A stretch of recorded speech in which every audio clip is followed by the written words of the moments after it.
I am Farhan Kabir and I am here at Edutainment channel. So as Josefa committed with you guys, I am here to give you MS Excel some quick tips and techniques. And as you know that MS Excel is very mandatory nowadays because almost 60 to 70% of companies are using MS Excel as their basic programming software, and you can handle MS Excel easily with the help of these tips and techniques. So it will make your work quickly easier, and I am starting from a beginner's level, and inshallah you will find these classes very fruitful, and I'll try my best to keep in touch with you through this channel. So keep watching Edutainment Edge. So let's start with our first class of MS Excel. अब हम आपकी convenience के लिए उसको उर्दू और English दोनों languages में जो है अपनी इस प्रेजेंटेशन को या अपनी इस क्लास को जो है वो हम इस्तेमाल करेंगे ताकि सबके सीखने के लिए आसानी है। ठीक है, अच्छा जी, MS एक्सेल जो है वो MS ऑफिस का बुनियादी जुज़ है, यानी ये मेन MS ऑफिस जो आपका इस्तेमाल होता है प्रोफेशनल लाइफ में, तो उसका एक MS एक्सेल पार्ट है। तो इसको सबसे पहले इनिशियली कहाँ मौजूद होता है, आपने विंडोज़ 10 अपने पास इंस्टॉल करिए, तो यहाँ पे ये जो रेड आइकन आपके पास शो हो रहा है ऑफिस का, यही MS ऑफिस है। ठीक है, अब MS ऑफिस के अंदर जाके यहाँ से भी आप इसको एक्सेल को ओपन कर सकते हैं, या दूसरी सूरत जो आसान तरीका है वो यहाँ पे जो आपके पास सर्चिंग बार आ रहा है, यहाँ पे आप डायरेक्ट अगर एक्सेल टाइप करेंगे तो भी आप MS एक्सेल को डायरेक्टली ओपन कर सकते हैं। ठीक है, तो सो लेट्स स्टार्ट। एक्सेल जी हमारे पास लोड हो रहा है, फिलहाल हम इसको अभी हाइड कर देते हैं। एक्टिवेशन प्रोसेस को हम आपको डायरेक्टली इसकी स्प्रेडशीट के ऊपर ले जाते हैं। So here we are, this is MS Excel spreadsheet. ये आपको जो है आपके तमाम रूटीन वर्क में हेल्प आउट करेगी। स्पेशली मैं उन स्टूडेंट्स से मुखातिब हूँ अभी जो कि इस वक्त अपनी ऑनलाइन क्लासेस वगैरह ले रहे हैं, तो वो इस पर बआसानी अपनी क्लासेस का शेड्यूल वगैरह डिज़ाइन कर सकते हैं। तो आप इसमें देखेंगे कि आपको जो है इसको डिज़ाइन करने में बार बार चीज़ों को जो है वो रिपीटिशन नहीं है टाइपिंग करने की। आप इसमें सिर्फ एक दफ़ा टाइप करके, एक से दो दफ़ा टाइप करके, उसके बाद MS एक्सेल खुद समझ जाता है कि आप उससे क्या काम लेना चाह रहे हैं। तो अगर आप इसमें जैसे फॉर एग्जांपल अपना पूरा वीक का या मंथ का टाइम टेबल जो आपको आपके स्कूल्स की तरफ से प्रोवाइड किया गया है वो डिज़ाइन कर सकते हैं, तो वो आप इसमें ईज़िली कर सकते हैं। मैं स्टूडेंट्स के अलावा उन लोगों से भी मुखातिब हूँ जो बिल्कुल बिगिनर्स लेवल पे MS एक्सेल को सीखना चाह रहे हैं, तो वो भी अपने रूटीन वर्क के लिए इसको इस्तेमाल में ला सकते हैं। फॉर एग्ज़ाम्पल अब जैसे हम एक सीरियल नंबर की लिस्ट क्रिएट करेंगे, तो यहाँ हमने लिखा जी सीरियल नंबर और नीचे है। अब अमूमन क्या होता है टाइपिंग में या वैसे आपको जब इसको बनाना चाहते हैं, इसको सही से मेंशन कर दूँ सीरियल नंबर को, दिस इज सीरियल। ठीक है जी, तो आप जो है पूरी टाइपिंग करते हुए जाते हैं, जस्ट लाइक 1 2 3 जितने दिनों का आपको रिकॉर्ड चाहिए होता है। MS एक्सेल आपको ये फैसिलिटी देता है कि आपको इतनी ज़्यादा टाइपिंग की ज़रूरत नहीं है, आप जस्ट 1 और 2 टाइप करें और उसके बाद आपको जितने दिनों तक का रिकॉर्ड मेंटेन करना है या जितनी भी लिस्ट ऑफ आइटम्स को आपने मेंटेन करना है उसको आप ड्रैग करके उतनी सीरीज़ को कंप्लीट कर सकते हैं। फॉर एग्जांपल मैं यहाँ पे एक वीक का अगर शेड्यूल बना रहा हूँ आपकी क्लासेस और आपके जो स्कूल के जो क्लासेस के सब्जेक्ट्स उनके पीरियड का, तो मैं इसको 7 तक ड्रैग कर लेता हूँ। ठीक है, ये आपको देखें साइड में जो है एक काउंटर भी जो है वो दिखा रहा है कि आप इसको ड्रैग करके कहाँ तक ले आए। ये 7 आपको नीचे नज़र आ रहा होगा। ठीक है, ड्रैग करके लाके आप इसको रिलीज़ करते हैं। रिलीज़ करते ही आपके पास फ़ौरन एक लिस्ट क्रिएट हो गई 1 to 7 की। तो आपने देखा कितनी आसानी से आपने इजाफी मेहनत किए बगैर एक आराम से लिस्ट क्रिएट कर ली जो कि सीरियल नंबर के हवाले से थी। यहाँ तक उम्मीद है आप सबको समझ आ गया होगा। नेक्स्ट अब हम आते हैं डेट्स के ऊपर। हमने यहाँ पे इसकी हेडिंग दे दी डेट्स।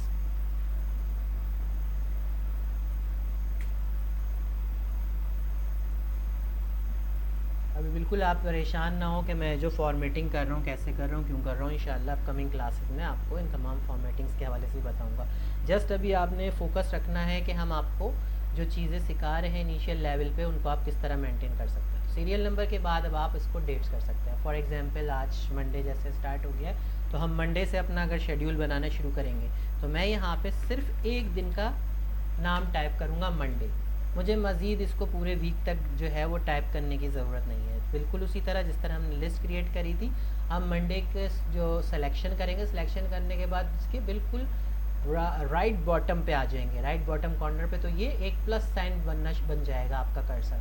देखिए अभी ये इस तरह से प्लस है, देन ये आपका इस तरह से ब्लैक प्लस जो है वो एरो बन जाएगा।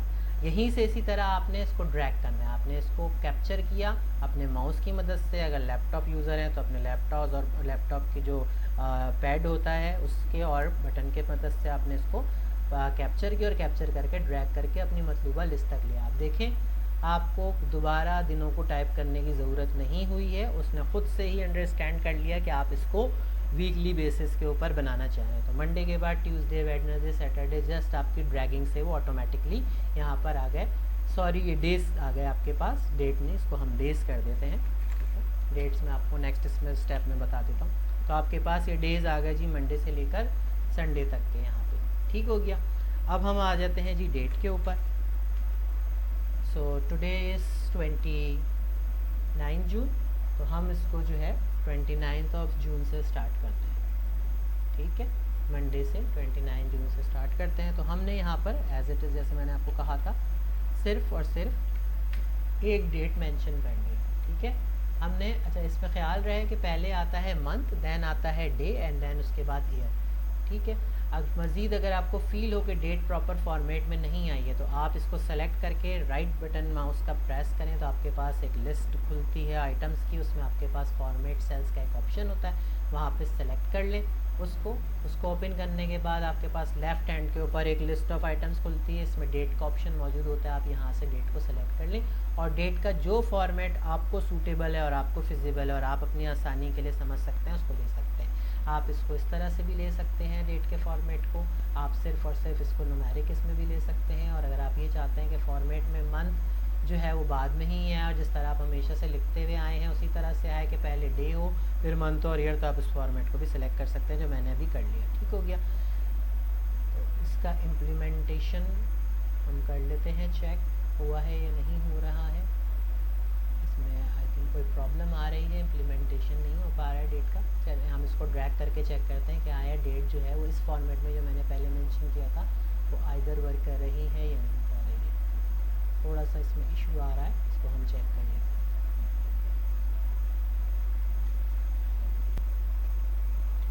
ओके जी, इशू रिजॉल्व। अभी फॉर्मेट का हमारे पास थोड़ा सा इशू आ रहा था लेकिन उसको मैंने करेक्ट कर लिया। अब आप चेक करें, आपके पास ये फॉर्मेट आ गया है कि पहले डे है यानी 29, देन मंथ है 6 जून और उसके बाद ईयर आ रहा है 2020। सिमिलरली इसी तरह आपने इसको सेलेक्ट किया, सेलेक्ट करने के बाद कॉर्नर पे आया तो इस कर्सर ने अपनी शेप को चेंज किया और ये एक नैरो प्लस में कन्वर्ट हो गया। यही आपको साइन दे रहा है कि अब आप इसको कैप्चर कर सकते हैं। यहाँ से आपने इसको कैप्चर किया और कैप्चर करके ड्रैग कर लिया अगेन, अब आपके पास ऑटोमेटिकली डेट जनरेट हो गई। तब आपने चेक किया कि अभी हमने सिर्फ 3 कॉलम्स कितनी आसानी के साथ जो है वो अपने जो है मतलूबा डेटा हमने हासिल कर लिया।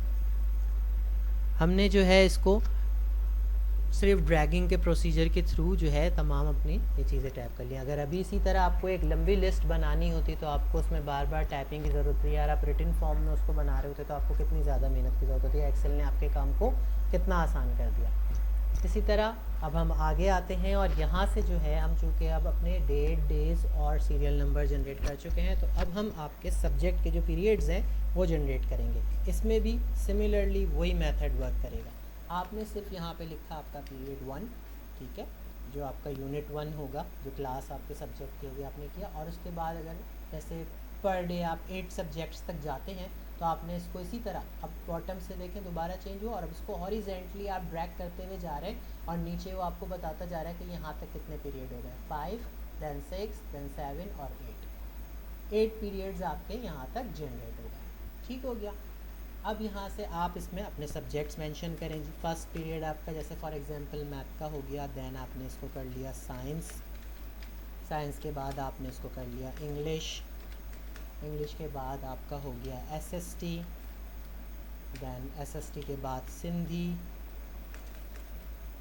सिंधी के बाद आपने कर लिया आर्ट्स, आर्ट्स के बाद आपका सब्जेक्ट हो गया उर्दू एंड देन इस्लामियात।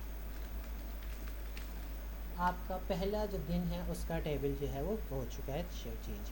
इसी तरह सेकंड डेज़ के सब्जेक्ट को हम थोड़ा सा चेंज करते हैं। मैं जानबूझ के इसमें चेंजेस दे रहा हूँ ताकि सिमिलरली, क्योंकि इसके बाद मैं आपको एक और पैटर्न बताऊँगा। एक और एक फार्मूला बताऊंगा जो बहुत इंपॉर्टेंट है और आपको इसमें बहुत मज़ा आएगा उसको सीखने में। फॉर एग्जांपल अब मैं नेक्स्ट जो स्टार्ट करता हूँ वो करता हूँ मैं पोट्री।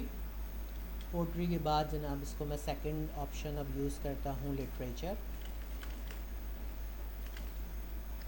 लिटरेचर के बाद हम जो है थर्ड सब्जेक्ट ले लेते हैं, फॉर एग्जांपल फ़िज़िक्स कर लेते हैं इसको। मैं सिर्फ अभी एग्जांपल के तौर पे बता रहा हूँ, आप अपने जो रेलेवेंट सब्जेक्ट्स हैं वो यहाँ मेंशन कर सकते हैं। फ़िज़िक्स के साथ हम इसको कर लेते हैं केमिस्ट्री।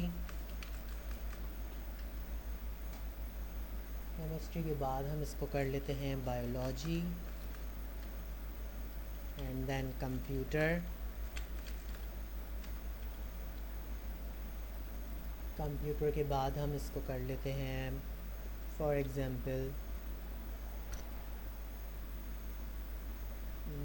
ग्रामर। इंग्लिश ग्रामर कर लें, उर्दू ग्रामर कर लें, मैंने अभी जस्ट सिंपली ग्रामर मेंशन कर दिया just to give an example to you guys. Grammar के बाद हम इसके बाद एक और सब्जेक्ट इसमें मेंशन कर देते हैं, फॉर एग्जांपल जनरल नॉलेज, जिसको जीके कहा जाता है। दोनों दिनों के जो सब्जेक्ट्स हैं वो डिफरेंट हो गए। अब हम थोड़ी सी मैनिपुलेशन करेंगे। मैंने यहाँ से 3 सब्जेक्ट उठाए, इसको यहाँ पे कर दिया, 2-4 सब्जेक्ट उठाए, इनको यहाँ पे कर दिया। इसी तरह मैंने यहाँ से कॉपी पेस्ट का ऑप्शन मैं यूज़ कर रहा हूँ, सिंपल। आई थिंक ये सब बच्चे अच्छी तरह जानते होंगे कॉपी पेस्ट का ऑप्शन कैसे यूज़ किया आता है। Ctrl+C Ctrl+V, Ctrl+C से कॉपी करते जाएँ, Ctrl+V से पेस्ट करते जाएँ। ये मैं मैनिपुलेशन पर्पसली कर रहा हूँ ताकि मैं आपको इसके बाद इसका MS एक्सेल का एक ज़बरदस्त सा फार्मूला बता सकूँ।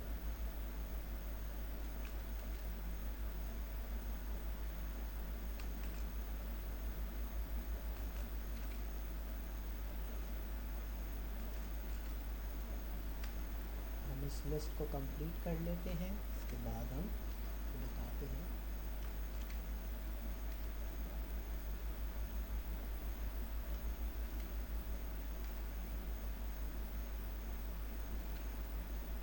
ओके जी, मैंने इसमें संडे भी शामिल किया हुआ है। संडे को ऑब्वियसली आप लोग की क्लासेस नहीं होती होंगी। संडे को और सैटरडे को ऑब्वियसली आप लोग की क्लासेस नहीं होती होंगी, लेकिन मैंने यहाँ पे जस्ट फॉर एग्जांपल आपको एक वीक का एक ही कंप्लीट शेड्यूल बना लिया है। अब फॉर एग्जांपल ये शीट आप समझ लें कि काफ़ी बड़ी हो जाती है, पूरे मंथ की हो जाती है, ठीक है। और उसके बाद आपसे आपके पेरेंट्स अगर पूछते हैं हाँ भाई आपकी जो है इस मंथ में मैथ्स की कितनी क्लासेस हुई, तो आप उनको कैसे काउंट करेंगे? मैनुअली काउंट करेंगे इस तरह कि मैथ्स की मेरी एक क्लास ये 1 2 3, तो ये बड़ा एक अजीब सा और जो है एक बड़ा हैज़र्ड सा काम लगेगा आपको, आप इस मज़ा नहीं आएगा आपको इसको इस तरह यूज़ करने में। तो इसके लिए हम आपको आज एक इम्पॉर्टेंट फ़ीचर बताएंगे MS एक्सेल का, जिसे कहते हैं पाइवट टेबल। पाइवट टेबल जो है वो प्रोफेशनल्स को भी बहुत जो है वो अट्रैक्ट करता है, क्योंकि इससे काम बहुत ज़्यादा आसान हो जाता है। अभी हमने जो शीट बनाई है, मैं आपको इसके थोड़े से फॉर्मेटिंग टूल्स बता दूं जो बहुत ही बिगिनर्स लेवल के हैं और यकीनन आपको भी आसानी से समझ भी आ जाएंगे। और आप लोग अमूमन बहुत सारे इसको यूज़ भी करते होंगे आमतौर पे, क्योंकि ये सिर्फ MS एक्सेल से रिलेटेड नहीं है बल्कि और भी MS वर्ड वगैरह में भी इस्तेमाल हो सकता है, फॉर एग्जांपल सेंट्रलाइजेशन वगैरह वगैरह। तो हम इस कंप्लीट शीट को सेलेक्ट करते हैं। कंप्लीट शीट को सेलेक्ट करने के लिए आप कर्सर को शीट के बिल्कुल लेफ़्ट कॉर्नर के टॉप पे लाएं, उसको यूँ सेलेक्ट कर लें, तो इस तरह सिलेक्शन हो जाएगी। सिलेक्शन होने के बाद यहाँ आपके पास 3 ऑप्शन आ रहे हैं, राइट अलाइन का, सेंटर अलाइन का, ये नीचे आपको बता भी रहे हैं एंड लेफ्ट, और इसको अलाइन राइट का, लेफ़्ट राइट और सेंटर। तो हम इसे सेंटर करेंगे तो आप देखिए जितना डेटा हमने यहाँ पे टाइप किया है ये सब का सब सेंटर हो जाएगा। ठीक हो गया। अब ज़रा ये देखने में भी और प्रेजेंट करने के लिए भी अच्छा लग रहा है। इसी तरह हम जो हेडिंग्स हैं उनको डिफ्रेंशिएट करने के लिए सेलेक्ट करते हैं और हम इन्हें डायरेक्टली यहाँ पे बोल्ड का ऑप्शन है, इसे बोल्ड से बोल्ड कर लेंगे। ठीक हो गया। इस तरह आपका ये एक शेड्यूल हमारे पास तैयार हो गया। अब जो मैंने आपसे बात कही कि अगर फॉर एग्जांपल आपसे कोई पूछता है कि जी आपकी मंथ में, वीक में किसी स्पेसिफिक सब्जेक्ट की कितनी क्लासेस हुई हैं और आपने कितनी अटेंड की हैं, तो आपको आसानी से आप उसको बता सकते हैं using this pivot table option. आपने इस पूरी शीट को सेलेक्ट किया। सेलेक्ट करने के बाद आप आए इंसर्ट के ऑप्शन में। इंसर्ट के ऑप्शन में लेफ़्ट पे पहला ही ऑप्शन है पाइवट टेबल का। पाइवट टेबल को आप सेलेक्ट कर लीजिए।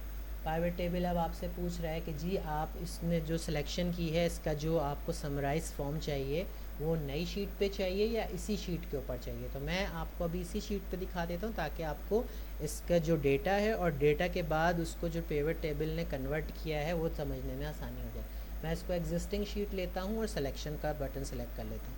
सिलेक्शन का बटन सेलेक्ट करने के बाद मैं इसका पिवट टेबल जो है वो बिल्कुल नीचे ही बना रहा हूँ ताकि यहाँ आप लोग समझ सकें। मैंने सिलेक्शन करी और मैंने सिलेक्शन करने के बाद इसको पिवट टेबल को सेलेक्ट करके ओके कर दिया। यहाँ मेरे पास कॉलम खुल गया है, ठीक है। अब यहाँ पे मेरे पास ये फील्ड्स आ रही हैं सारी, ठीक है।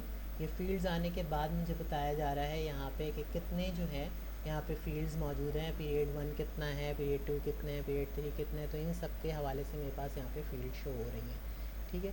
अब मैं अगर जैसे फॉर एग्ज़ाम्पल पहले पीरियड 1 सेलेक्ट करता हूँ कि पीरियड 1 के अंदर जो है तमाम दिन 7 दिनों के कितने जो है वो सब्जेक्ट्स कवर हुए हमारे, तो आपके पास उसका काउंट आ जाएगा। मैंने यहाँ पे लाके रोज़ में इसको रखा, ठीक है। और यहाँ पे मेरे पास पीरियड 1 के जितने भी जिस दिन सिलेक्शन थी सब्जेक्ट्स की वो आ गई है, ठीक है।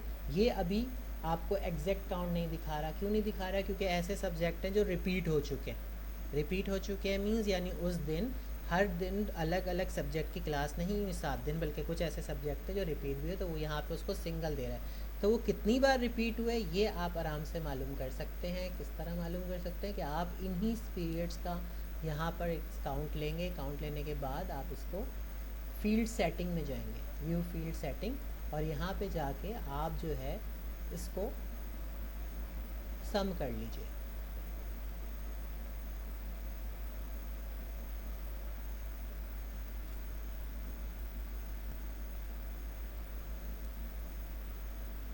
सम में ही इसको आप काउंट के अंदर ले आए कि काउंटिंग कितनी बार हुई है, ठीक है। ये समझाने का मकसद था अभी पिवट टेबल का। अब आप यहाँ चेक करें कि जो पहले पीरियड 1 है तमाम दिनों का, उसमें केमिस्ट्री की क्लास हुई है एक बार, कंप्यूटर की क्लास हुई है एक बार, मैथ की क्लास हुई है 3 बार, जबकि पोट्री और सिंधी की क्लास जो हुई है वो एक बार हुई है। तो इस तरह ये 7 दिन का काउंट आपके सामने आ गया। अब आपने ईज़िली चेक कर लिया कि इस तरह से आप आसानी बता सकते हैं कि अगर 7 दिन आपने पीरियड 1 अटेंड किया तो आपने उस पीरियड 1 के अंदर सब्जेक्ट्स को कितनी कितनी बार कवर किया। सिमिलरली आपको रेस्ट ऑफ द असाइनमेंट दे रहा हूँ कि आप इसी तरह से इन्हीं प्रैक्टिसेस को फॉलो करते हुए अपना एक शेड्यूल क्रिएट करें, और फिर उसके बाद पीरियड 2, पीरियड 3, पीरियड 4 और रेस्ट ऑफ द पीरियड्स का इसी तरह से एक काउंट जनरेट करें पीरियड्स का, जो आपको नीचे क्लियर विजिबिलिटी दे देगा कि अगर आपने हर दिन तमाम पीरियड्स अटेंड किए तो आपने इन टोटल किस सब्जेक्ट की कितनी क्लासेस जो है वो अटेंड करी, और अगर आपने कोई पीरियड मिस कर दिया था तो वो आप उसको काउंट में ना लाएं, और इस तरह आप उसको भी काउंट निकाल सकते हैं कि आपने उस दिन कितनी क्लासें मिस करी और कितने सब्जेक्ट आपने ओवरऑल जो है वो कवर करें। आई होप कि क्लास आपको पसंद आई होगी। मैं आपके साथ बिल्कुल टच में रहूँगा इंशाल्लाह। इसी तरह आपको टिप्स एंड टेक्निक्स प्रोवाइड करता रहूँगा मुख्तलिफ एक्सेल के ऊपर, ताकि आप लोग उससे जो है वो अपनी एबिलिटीज़ में और अपनी स्किल में इजाफा कर सकें। Thank you, see you next time इंशाल्लाह। अल्लाह हाफ़िज़। गाइस आई होप आप लोगों को आज की एक्सेल सेशन अच्छा लगा होगा। बाकी I am gonna give you every one video every week, and अभी इससे पहले एक पाइथन ट्यूटोरियल आया था। सो पाइथन ट्यूटोरियल भी आप लोगों को 2 वीक्स में एक वीडियो मिलेगी। And as for the art and craft videos that I said that I am gonna give you on Sunday, so I am planning something even better, but for that I will need at least 1 more week. And that's it. Like the video, subscribe our channel, and keep commenting and supporting. That's it.